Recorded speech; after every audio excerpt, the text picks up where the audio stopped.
想花莲的松林，竹叶花嘎啦，你们飘零下浪安谁呀啦？青花大那段，mang ay par sa tandurin, kung kang lunrem turin, biyak ay patian ma, biyak tuan tiamen,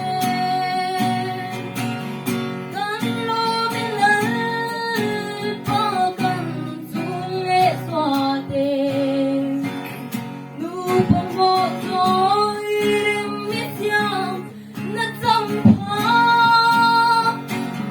golden to pili kang lauting tahi, andang kwasi turin, ikutakan langit, tukin hulen itian, lâu heliang sela, karamel som phanaw him tin soin, an tan dam lai nung kwa ti fang kim tu rengan, lai kwalan leng ve, leng dang ay robin, an lo magingin,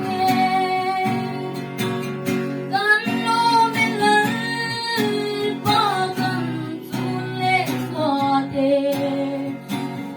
lupang mo to'y remis yang natsampa,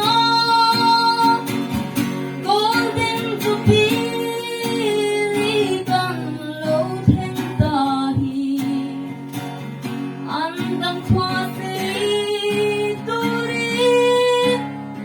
ikutakan langit, thấy rằng sẽ chung kim tein, he hun lo bombi, parang lo milakan lo